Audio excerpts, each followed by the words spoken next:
Mary, did you want to? I was going to give you a really brief introduction. I can do that. I've still got on my screen. Oh, I guess I just have to say got it about the recording, and there I go.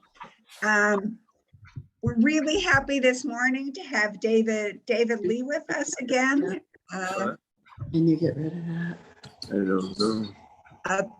A pulmonologist, member of our community, who has had a long and abiding interest in hospice and in the spiritual aspect of medicine and the spiritual aspect of facing our later years in life, etc. David took a lead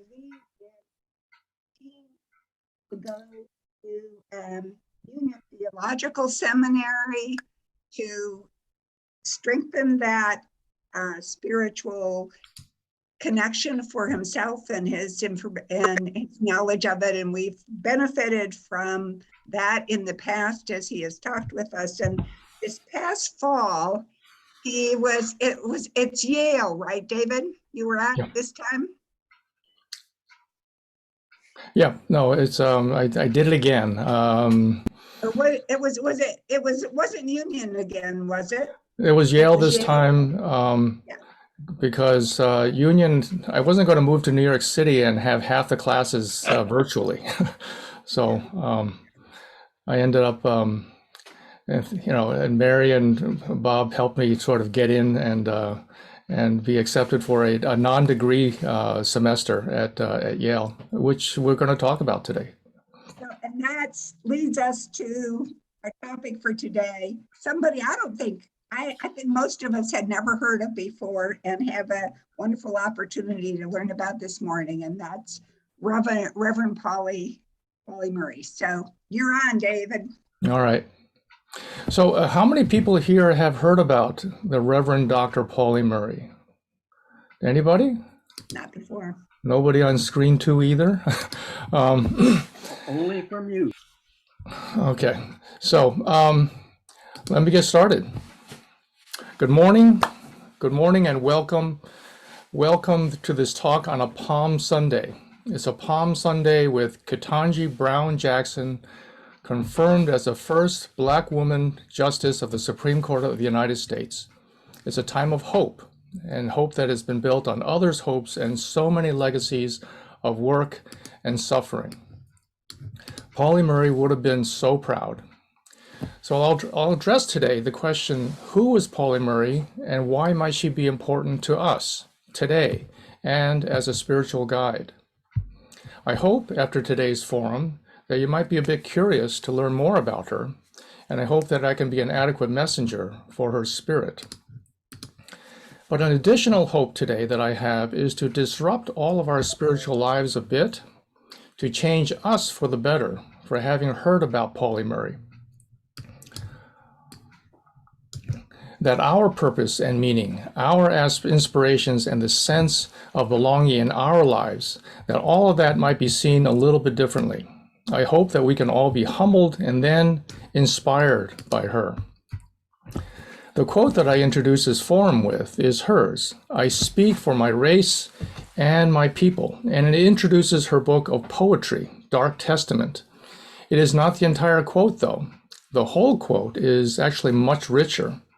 I speak for my race and my people, the human race, and just people.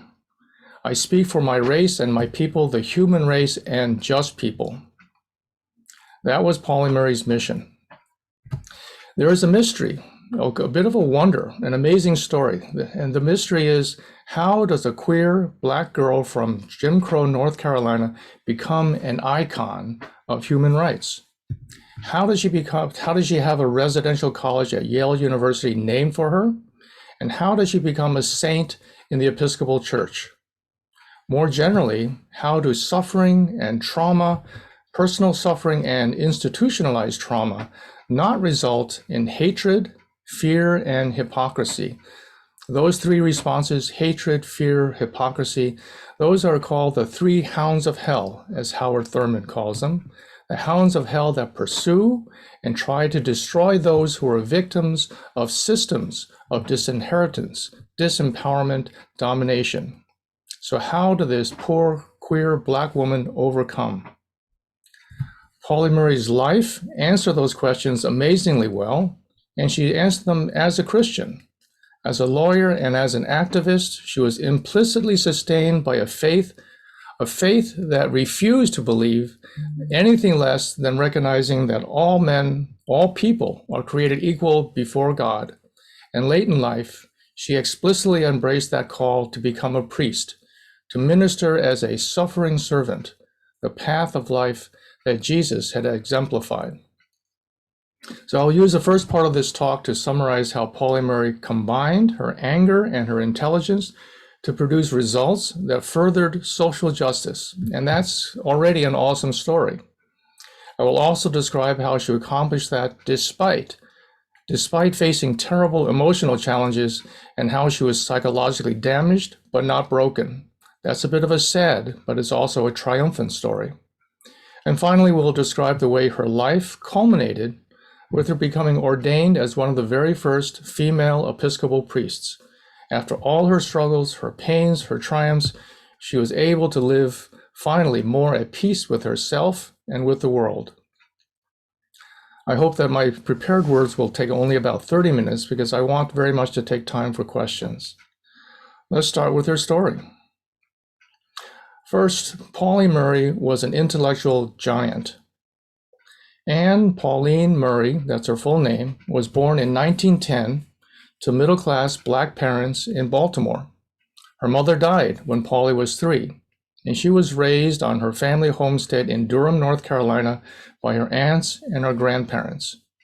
Durham was home to a bit of a developing Black middle class at that time, but it was still always within the system of Jim Crow. Aunts Pauline and Sally were both teachers, as was her grandfather, Robert Fitzgerald. He was a Civil War veteran who left Pennsylvania after the war to start a school in Durham for Black folk during Reconstruction. And Pauli was no doubt gifted, very gifted intellectually. Her intellectual contributions have elevated her in this century to be a secular icon in academia.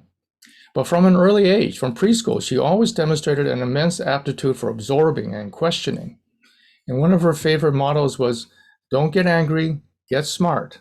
And that was part of the legacy that she inherited in Durham. She knew education in the South was inadequate. So after graduating from her Jim Crow, her separate and unequal high school in Durham, she went at age 16 to live with another aunt in New York City to attend a northern high school in order to get into a northern college. And in 1933, after 5 years of going to school and working at the same time, she graduated from Hunter College in New York City. And that, of course, was in the depths of the Great Depression.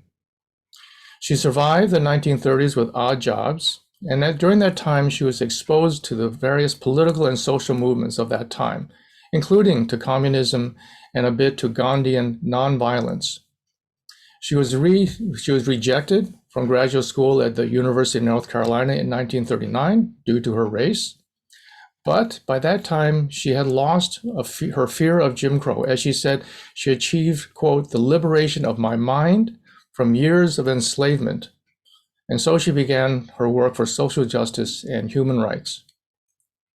She was arrested in 1940 for not sitting at the back of a bus in Virginia.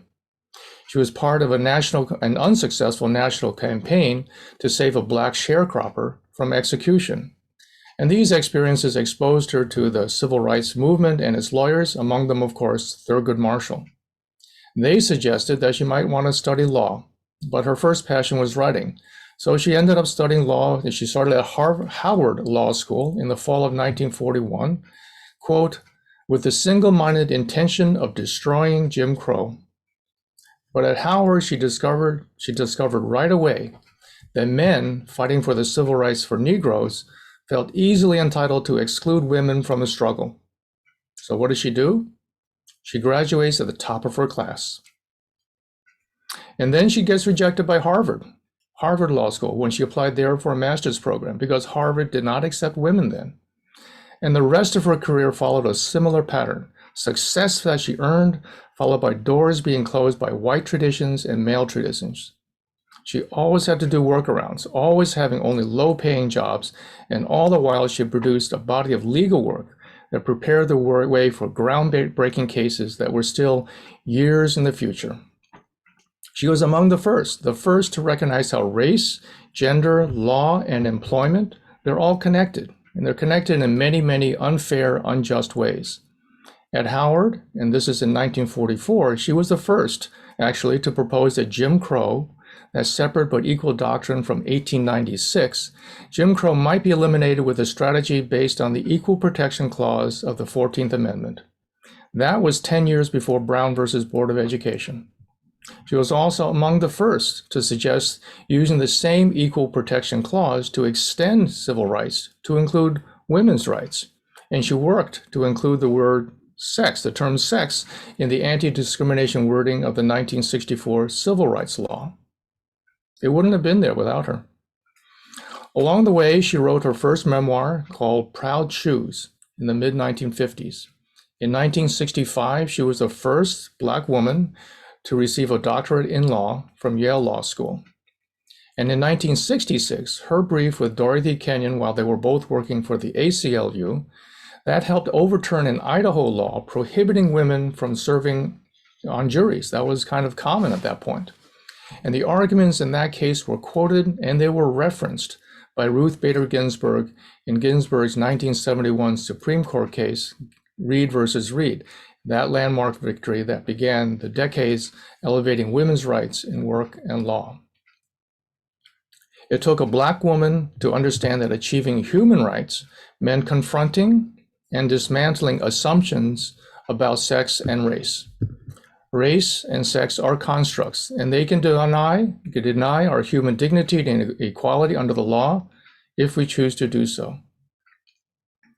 Her career eventually took her to Brandeis University as a professor of American Studies. She was a demanding but popular professor. During those years, 1968 to 73, she was in her 50s, and she had to confront Black Power activists, young male Black Power activists who disagreed with her core beliefs about the value of meritocracy and the sacredness of the individual. She was denied tenure, but late in 1972, after a year of advocating for herself, she was denied at first. She was advocating for herself with a tenure process that was confidential and secretive. She finally was made a full tenure professor, 1972. But only a few months later, early in 1973, her partner, her best friend of 16 years, Irene Barlow, Renee died after recurrence of cancer, and Pauli sank into one of the periods of depression that she had had repeatedly throughout her life. And within months of that, she had resigned from Brandeis to begin studies for an MDiv, a Master's of Divinity at the General Theological Seminary, Episcopal Seminary in New York City. She gave up her tenure professor salary at age 62 to live in a 2-bedroom ground floor apartment in downtown Manhattan with only her files and her dog. And her time at GTS was contentious as she was an older Black woman, a successful professional among young, white, male seminarians. And to a fellow seminarian who had criticized her for her outspokenness and her apparent anger, she replied in writing, "If you have to live with anger, I have to live with pain. I'll trade you both my pain, my sex, my race, and my age, and see how you deport yourself in such circumstances. Barring that, try to imagine for 24 hours what it is like to be a Negro in a predominantly white seminary, a woman in an institution dominated by men and for the convenience of men, who are patronizing and kindly as long as I do not get out of my place, but who feel threatened by my intellect, my achievements, and my refusal to be suppressed." Her tribulations were played out against the background of the Episcopal Church debating ordination of women at all. Her choice to become a seminarian, in fact, was in part to confront the church on its gender issues. The church allowed ordination of women, and so she was ordained as a priest among the first priests in January 1977 at the age of 66. She was unable to find a full-time position due to budgetary constraints as well as the mandatory retirement requirements. She continued to preach and lecture, and she worked on her second memoir, Song in a Weary Throat. In December 1984, she was diagnosed with pancreatic cancer. She died on July 1st, 1985. Her memoir was published in 1987. In 2012, 27 years after her death, she was added to the Episcopal list of saints, holy women, holy men. On their liturgical calendar, her feast day is July 1st.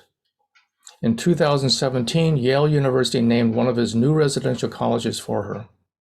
It's really uncanny to read about her work. Her contributions they are awesome. Many of the principles we take for granted now were ideas that she invented almost, fought for years. And she was honored in her lifetime. She received several honorary degrees.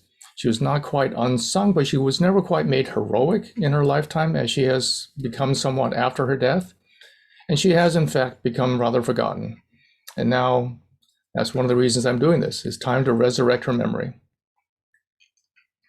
So next, let's discuss Pauli as a survivor of psychological traumas. Pauli said, if anyone should ask a Negro woman in America what has been her greatest achievement, her honest answer would be, I survived. Pauli Murray was a survivor, overcoming adversities throughout her lifetime. And despite her traumas, she was also fortunate to have valuable psychological supports, and more importantly, she knew how to seek that out. I see her, therefore, as an important example of psychological resilience and what it takes. She overcame stigmas and challenges created by race, gender, poverty and near poverty, and mental illness, issues that often and even usually repress our ability to express ourselves, issues that often and even usually lead to disinheritance, the sense of never belonging, and the fear and hatred and deception that usually follow. She never succumbed. I've asked myself, what were the strengths that motivated and sustained her through repeated cycles of disparagement, indignity, and self-doubt? How did she find courage and motivation? And that is also an important part of this remarkable story. Personally, I feel we should be awed by imagining what it might have been like just being Pauli Murray. She has said, don't touch me, I'm full of slivers. It was a life of considerable pain. She lost her mother to stroke and her father to mental illness. At age 7, she witnessed a neighborhood boy's murder by a white man. At age 12, she saw her father's beaten body after he was murdered in a mental institution. She was the only Black girl in her Queens high school. She was embarrassed by her culture and her ignorance. She was poor throughout college, working switchboards and coffee shops to earn living expenses. She was constantly torn between her career and the expectations and obligations of taking care of her aunts, Pauline and Sally. And she had several nervous breakdowns, several psychiatric hospitalizations, often following her romantic breakups. She looked for and she found supportive psychiatrists who were able to listen to her ideas and helped her examine her past. Proud Shoes was dedicated to one of them. That was her first memoir. She was resilient, and that had its grounding in the unconditional, accepting love of her grandparents, Robert and Cornelia Fitzgerald, and those aunts, Pauline and Sally. They told her stories about her heritage, and Pauli sought them out as they grew older to know more details, to learn more details of her family of origin. Theirs were the proud shoes she felt compelled and privileged to fill. For instance, there was a terrible generational trauma involving her grandmother Cornelia. She was a memorable and formative character throughout Pauli's childhood. Cornelia, in turn, was the first child of an enslaved woman named Harriet. Cornelia was conceived out of Harriet's rape as well, and her 3 younger siblings were also conceived out of rape. There are no words, rape by their master. There are no words, only silence when we contemplate great-grandmother Harriet's pain. That type of pain and mixture was throughout the family history, and is also the strength. It was a source of the strength that they had from surviving that kind of pain and conflict. Throughout her life, Pauli carried and expressed anger at injustice. She wrote to newspapers, she wrote to friends, she wrote to Eleanor Roosevelt. She spoke her mind. She engaged in confrontation by typewriter, as she said, and she kept copies. A major reason we know so much about Pauli is because she left behind voluminous personal material, besides her publications and her professional documents. She was prolific, perhaps even driven about writing, and she kept drafts and copies of everything: books, poetry, diaries, letters, articles, lectures, sermons. Eleanor Roosevelt wrote back. Then they had a long and deep friendship that lasted 20 years. There's a book about that relationship, The Firebrand and the First Lady. Pauli benefited from having this powerful person who could open doors for her sometimes and temper her impatience at other times. And also, Mrs. Roosevelt was consistently able to listen with an open heart and an open mind. Also in the story of Pauli Murray's psychological life is her conflict over gender identity. Aunt Pauline referred to Pauli as my boy girl, and she tolerated Pauli's tomboyish clothes and her tomboyish activities, but Pauli had to wear a dress on Sundays. She was able to pass as a young adolescent male several times, in fact, in her 20s. She wore dresses mostly in her professional career, but later in life she favored pants. She was married briefly while in college, and she discovered that sex with men was completely abhorrent to her. She did not confront, and in fact, she tried to hide this in-betweenness from public scrutiny. She believed for years, in fact, that she was a man in a woman's body asking about hormone therapies and hormone testing. She loved women, but she did not consider herself lesbian. She was attracted sexually to them, but she was attracted only to heterosexual white women. And some of her writings, especially later in life, alluded to what we would now call this queerness. But she never advertised, she never explicitly confronted this issue in public. She destroyed her letters to Rennie Barlow, and her sister edited Pauli's diaries to remove, we don't know what was removed. For her, and we have to be sympathetic about this, it was wisdom to patiently bear in secrecy that part of her life. Don't get angry, get smart. Pauli Murray had many reasons to be angry, and it should not be surprising that she carried that anger throughout her life. What is surprising is that that anger never turned to hatred. So now we'll turn to Pauli Murray as how she might be a spiritual guide. How does anger not turn into hatred? How does it not turn into hatred and violence and dehumanization of the other? For that matter, how does disinheritance and disempowerment not turn into chronic fear and adopting a self-protective but a self-denying type of hypocrisy? There must be clues to an answer in Pauli Murray's spirituality. The story of that aspect of her life still has not been fully written. This fall, I was so fortunate to have taken a course on Pauli Murray at the Yale Divinity School. My professor, Danielle McCrae, is researching that very question. What are Pauli's spiritual influences? The several biographies and documentaries that we already have describe Murray's intellectual and psychological accomplishments through the lenses of academia. They're dispassionate, analytic, and they're very secular. But to write a person's spiritual biography also requires awareness of, and more importantly, a great sympathy for that aspect of human experience, to value that type of experience. We await Professor McCrae's work to be published, and maybe then we'll find a fuller answer to the question, how can Pauli Murray's life and story be a spiritual guide for all of us? Pauli has so far been primarily a liberal, secular icon, and I feel her solidly Christian background has actually been de-emphasized. Yet that background sustained her purpose and her sense of meaning, and ultimately her sense of belonging and her sense of transcendence. Her aunts were active in forming the Episcopal Church for Blacks in their Durham community. Aunt Sally married an Episcopal priest, and Pauli spent summers with them in Maryland. Pauli reports that the Episcopal Church was also an integral part of her 16 years with Irene Barlow, and it was Rennie's death that instigated an internal struggle in Pauli, at first against, but then finally answering the call to ordination, giving up that tenured professorship. Pauli, in her last phase, saw her pursuit of ordination as, quote, submission and obedience to divine will. So I've been thinking about spirituality. What is it? How do we speak about it? It is kind of one of those I know it when I see it type of issues that are so difficult to define. At a personal level, I can say I know I have a soul. I have an immaterial part of my identity. It's not my physiology. It's not part of my mind.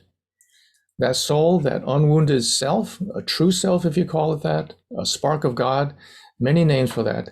But that part of myself has impulses and it has needs that actually require attention to the issue of spirituality.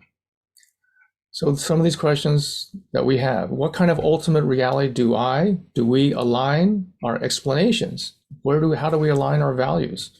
To what kind of ultimate reality? The question is not only how to be good, but what to be good for. For instance, do we know about the actions of God in the life of the world and in our lives? Or do we simply accept an impersonal universe that operates by clockwork or by chance? Is there or is there not a caring personality who hopes for and expects justice and love in human relationships? Is there an ideal that mandates our responsible actions? Or can we just feel free to pursue economic and selfish interests as if that's all there is? At a granular level, looking at spirituality in more details in its parts, I've kind of found it helpful and useful to identify aspects of spirituality, about spiritual needs that we all have. We all have these intrinsic and universal needs: to have purpose and meaning, to have or to find or to make explanations. We always want to have the need to say, how does it work this way? We need nurturing relationships. We need a sense of belonging, and we need a sense of self-worth. We need the ability as well as the opportunity to express ourselves. We need to be challenged, and we need to be inspired.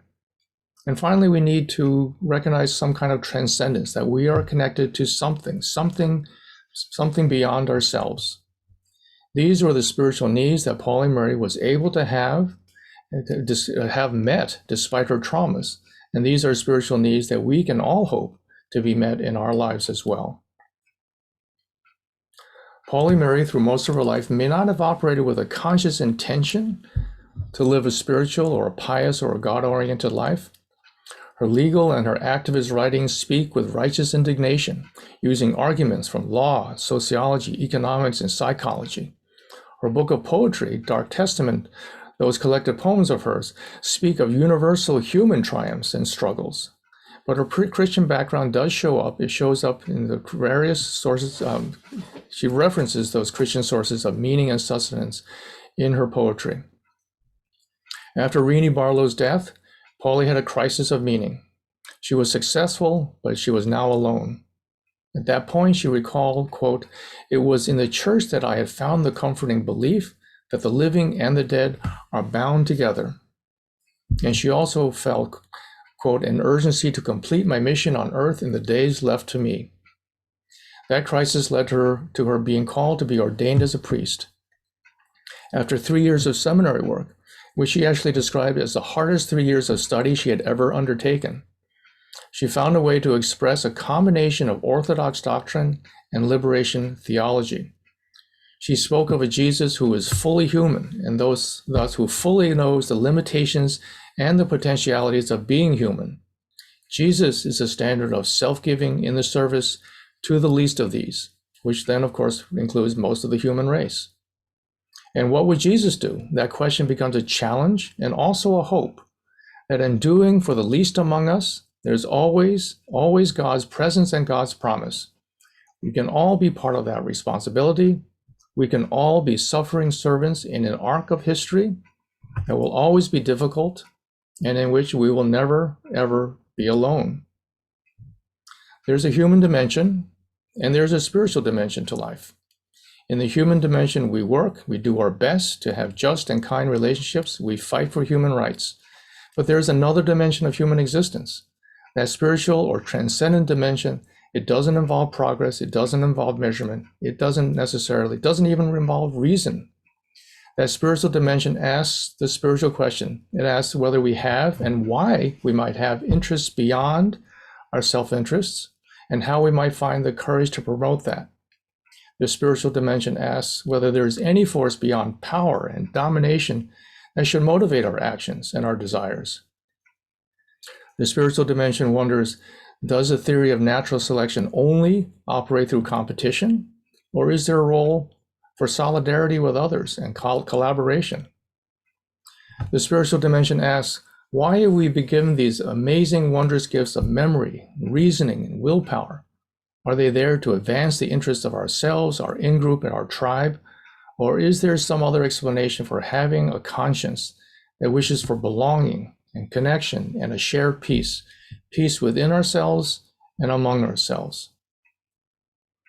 Cornel West has said how, quote, the condition of truth is to let suffering speak.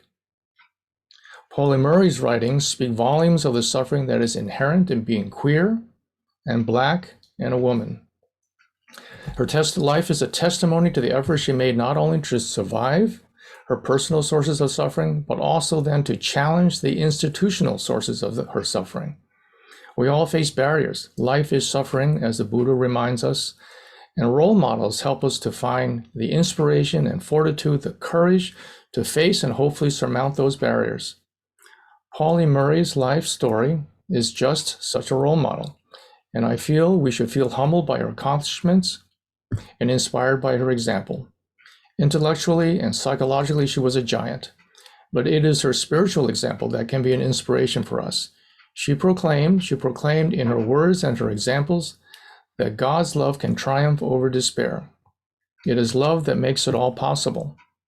As Cornel West also says, love in the public sphere is expressed as justice. And Pauli Murray wrote, this love is, quote, not a passive, submissive love, but a vigorous love, which resists injustice without stooping to the level of hating the oppressor. And that, I guess, could be a summary of the essence of the Christian social message. In the concluding prayer of her Mother's Day ceremony in 1977, Pauli was addressing gender inclusiveness, but we can extend her thoughts conceptually to apply to all binaries. Let's pray. Let's hear her prayer in her words. O God, you have bound us together in a common life, male and female, in our struggles for justice and inclusiveness to proclaim your word and do your will so that all humanity may be brought into the merciful embrace of divine love. Help us to discern truth, to confront one another without hatred or bitterness, and to work together with mutual forbearance and respect. Through Jesus Christ our Lord. Amen.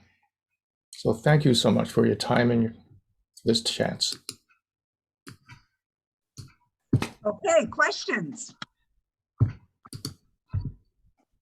Let me let's keep let me not share my screen yet, okay? I will of course send this text out to you on eConnect. I'll attach also 2 slides that include Pauli Murray quotations, as well as 2 pages from her book of poetry, and also her and also the text will include references. Oh, by the way, there is an Amazon Prime documentary on her called My Name is Pauli Murray. It came out this past fall.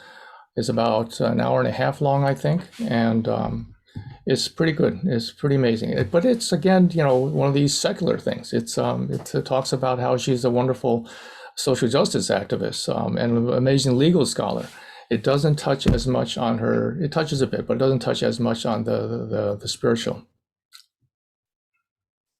so glad you're going to send it out, because I was trying to write down some of those wonderful quotes.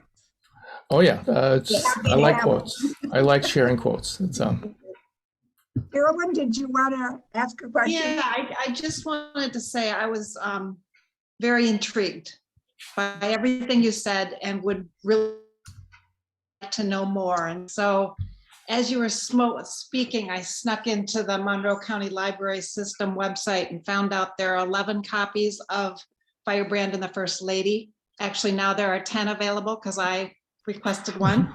I want to read that. Get in there fast, everyone. Copies, just one copy in the main library of her two autobiographies, but there's another one called Jane Crow. It's Yep. written by someone else and it's about her. It's a And, Jane Crow yeah. is Rosalind Rosenberg. She was one of the main consultants for the documentary. She's a professor at Columbia. It's a full-scale biography. So So anyway, I'm inspired to know more, and I know that was one of your goals. So I it hope certainly that was. It people certainly may was. grab some of those other books. Thank you. So yeah, it's reading Proud Shoes when it came out in the mid 1950s. It was, it came out. It didn't have much, much press, but after what was that in the 1970s? That a book about what's the name of it? About the slaves, the generation of slaves that it was that. Yeah, I didn't hear you, Mary. Do you mean Roots? Yeah, Roots. After Roots came out, it was republished, and it was also her story, because it is really one of the few first-person accounts of life in Jim Crow, the Jim Crow South.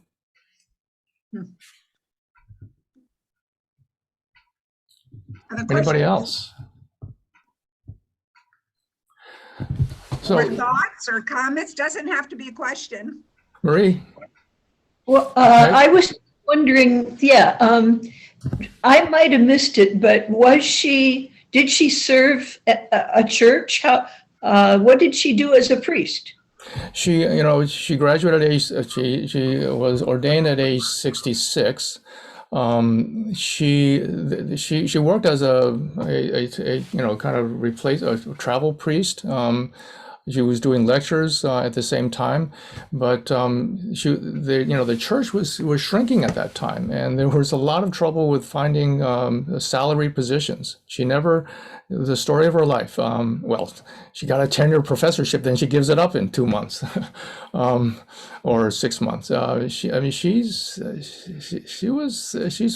amazing, how she followed her heart and her soul on this. But I think that it's. After, even when she has the credentials, she was always struggling to find assignments.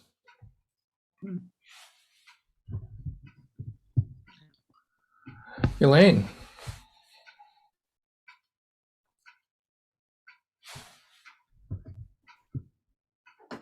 There, I finally got to unmute.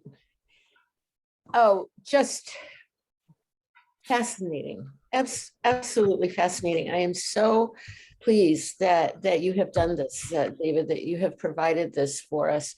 One of the things that you mentioned very briefly, but I found it really interesting, was that as a queer woman, she was only attracted to white heterosexual women. So there's nothing in my own understanding to understand that. Do you know what I mean? How do you understand that? You're asking the wrong person. It's awful hard. That was the basis. That is the basis of her elevation in the LGBTQ community as well, because some of her those identity issues start to border more from gay to transgender, she for years, decades, she thought that she identified as male, and she identified as seeing women as white heterosexual women as the most appropriate partners. She was heartbroken multiple times. One of her first hospitalization was after she broke up, because you come out and your partner doesn't accept you, and it was destructive. She had hormone testing multiple times. Her hormone levels were always female. When she had her appendectomy done in the 50s, I think, she asked the surgeon to explore her peritoneal cavity to see if she had undescended testes. And she was heartbroken because she didn't have that. She thought that her identity was entirely male. And I'm sorry, do you think that the book with Eleanor Roosevelt, do their conversations include anything about that? I'm just wondering because Eleanor, her connection to Eleanor was primarily they were both orphaned. They were both Episcopalian. It's interesting. Paul, I mean, Eleanor and Franklin had a fraught relationship. I don't know all this story at all. There's an amazing story. Later, in the 50s, she was up at Hyde Park, and the water went out or something. So there were Eleanor and Polly swimming in the swimming pool, taking a bath in the swimming pool basically, and the serving people saw them, but they were embarrassed. But I don't think there was anything sexual there.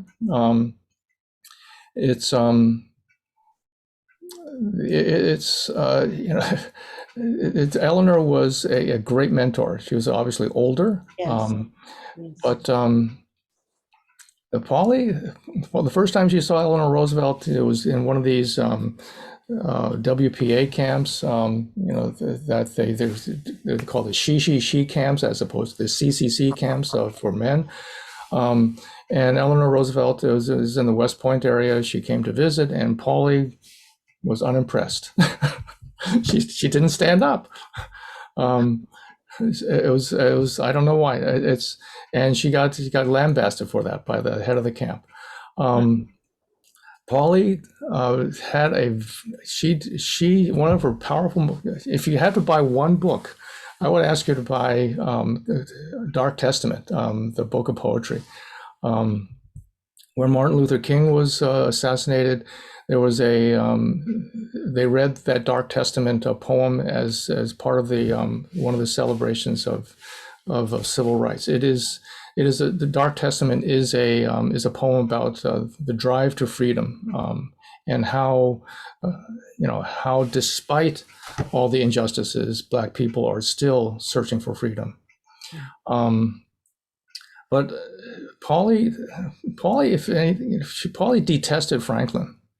She also did not like Martin Luther King. She detested Franklin Roosevelt because he didn't do enough for Black people. Mm-hmm. And she had fights with Martin Luther King, but he didn't do enough for Black women. The March on Washington for Civil Rights did not include any women speakers. Fannie Lou Hamer was not allowed to speak, and things like that. So she was a firebrand, instinctively and absolutely, and every opportunity she had. One of the questions is, how. I mean, it's that connection between the anger and the injustice. There was no filter. It's amazing. Thank you.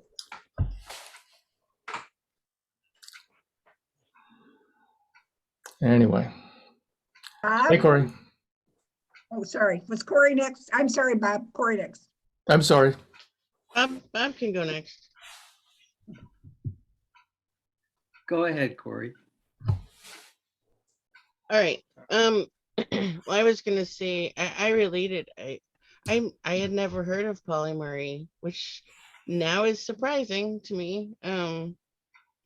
Because yeah, she's such a huge personality. I'm so glad that you did this. And I'm learning so much. And I related a lot to, well, the gender stuff, and although I was married to somebody perceived as a man, and that's complicated all on its own. I forgot where I was going with that. At some point I came out as a lesbian, but I didn't like it, and it didn't feel right to me, and and I couldn't say it, and I thought at first, like, the act of saying it was because I was too embarrassed, but I think really because it didn't fit for me.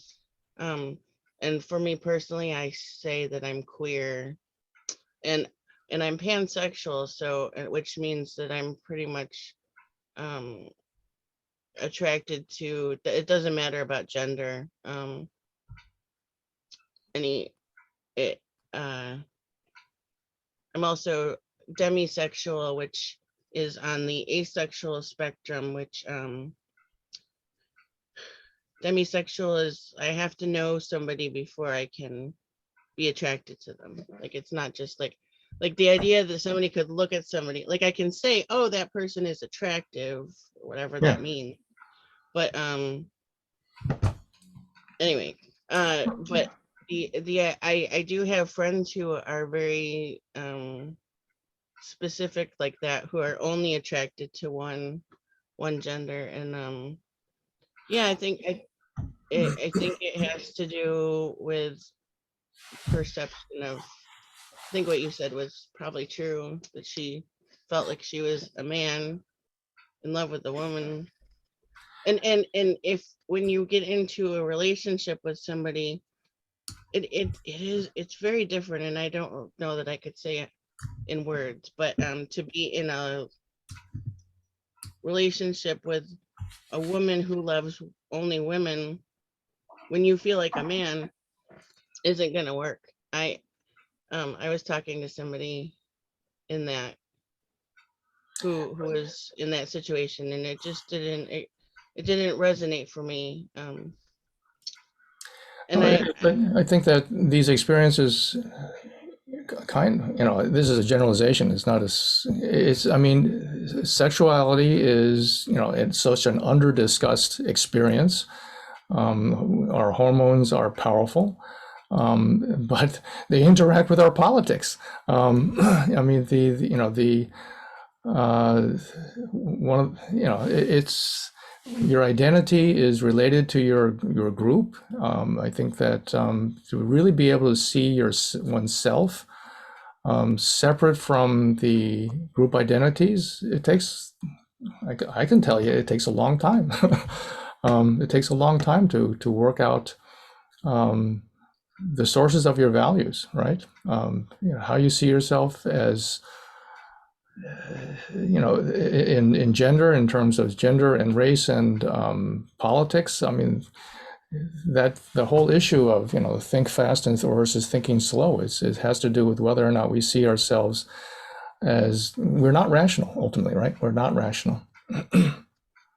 And this is this dimension of spirituality is, I mean, part of Polly is terribly, she was hindered. She was not privileged in so many ways, but she was fortunate.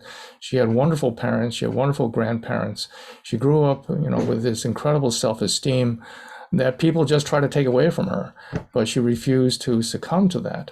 But she went to church from this. Oh, this is the first Eucharist that she celebrated was at her church in Durham, or in Raleigh or Durham.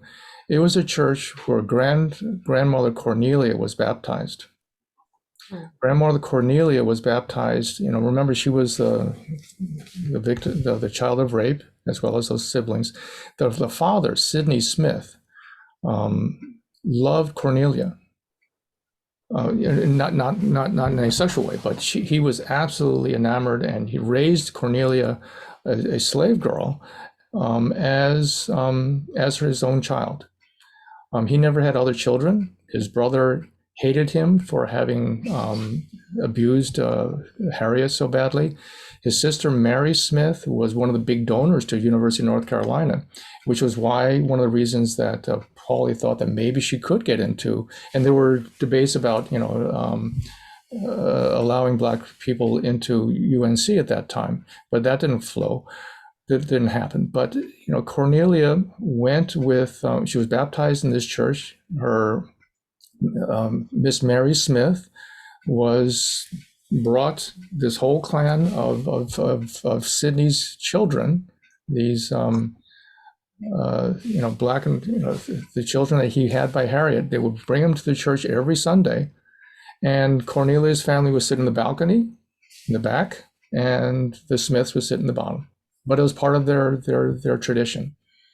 So it is a mixture. It is, it is that incredibly strong church background. I think, it has to settle in and has to ingrain yourself somehow, and probably was some basis for, and for a bright kid like Paula, she's going to ask questions over and over. How does this relate to everything else? So, Bob, you were next. My first question was going to be, could you send out the copy of your your speech, your presentation, because the biographical aspects are kind of easier to absorb, but then you asked all those deep questions at the end that that need grappling with, that don't come easy, at least for me to ask about. And that would be very helpful. But now I'm thinking of a Kristen Tippett type question. What is your church background? It's a Christian Tippett. It's, I was raised in a Christian church. But my parents were not Christian before they married. Well, they were not Christian before they came to the United States. There's a very interesting and very convoluted story, but basically they converted to Christianity because the church was the only, they married right in the middle of the McCarthy years. My father was accused by another suitor that was a communist. He was not a communist. But the immigration services picked him up and put him on, on that island in New York City, and they were going to deport him. And my mother was the only person who stood by him. In the first place, they were living up the Upper West Side, and so she went to the Riverside Church just looking for my father's roommates. Changed the locks. They would not talk to my mother. They weren't married at that time. But my mother went to Riverside Church, and there was a very strong Chinese Christian community there. And there was a minister there who was son of missionaries who was fluent in Chinese. And eventually that Christian community, the Chinese Christian community, sustained them through that year of his incarceration. He was released. He had no money. They helped him with that. And eventually they were baptized, and I was baptized as well. So when my father started working for IBM in 1959, we lived in Poughkeepsie, the first time we lived in Poughkeepsie. And then we moved to Peekskill, which is a little further south. But we would go down to Riverside Church every single Sunday after church in our local community, and then go down. No, excuse me. When we were living in Peekskill, that was our main church, was Riverside. So when I went to Union, it was a really kind of it was a moving moment, when I sat in Riverside, realizing that incredible nave and that incredible architecture, and that was the environment that helped my parents survive. Wow. Thank you for asking that, Bob. It was a Kristen Tippett. We have time for one more question. We're almost to 10 o'clock. Do we have one more question? We can end early. Class is out early. No, thank you so much for this. Thank you so much for this. This is, for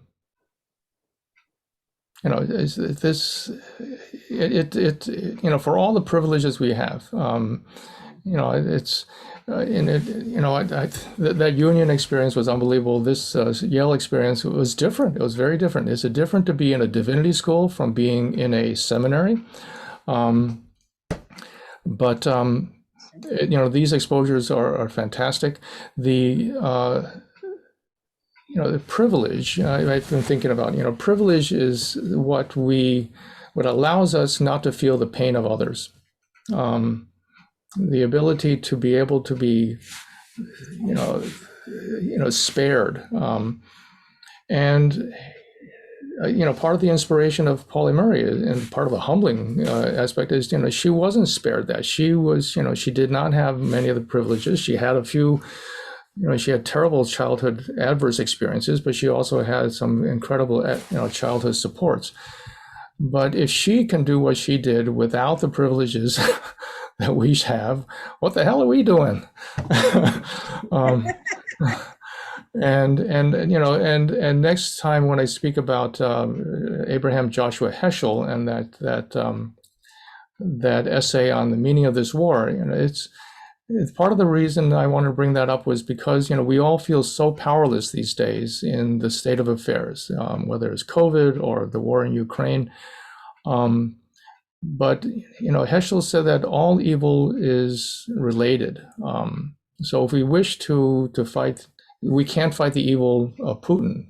We can name it, we can help ourselves through it, but there are other battles to fight. There are other battles to fight much closer to home. So, and that perhaps is the message: is that the important thing is that the causes. We're not going to take up Pauli's causes. That we're not going to live Pauli Murray's life for her again. But we have our lives to live and to find out the fights that we have to fight. Yeah, I appreciated your several times going back to how her anger was so important and was part of what drove her love and her seeking justice. Yeah, it's in the classes I took at Union included some on Zen Buddhism, and the idea that the three poisons of Buddhism, the three poisons for people are greed, anger, and delusion, ignorance. But Amy was able to point out to me that it's not, anger is not bad by itself. Anger at injustice is a tremendously important and it's an anger that you need to notice. You don't want to be angry just because you're self-pitying and everything else. But anger at injustice is a tremendous force and should always be recalled and emphasized. That's something I've been learning and trying to honor and also to find and feel my anger, because it doesn't come that, I've been acculturated out of it over the years. That anger for justice is righteous anger. Yep. Elaine? I only want to say that is, I agree. I agree. I also believe that anger that needs to be repressed, and for Black women, for Black women to be seen as an angry Black woman is just a way of silencing that woman. And so understanding depression as repressed anger, I think, is really important too.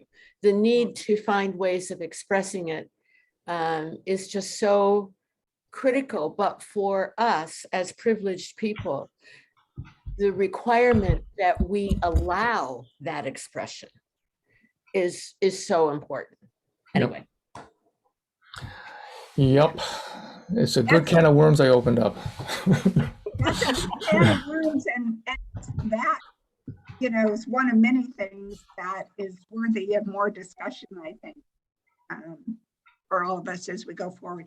Thank you, David, so very much. Okay. Thank you, guys.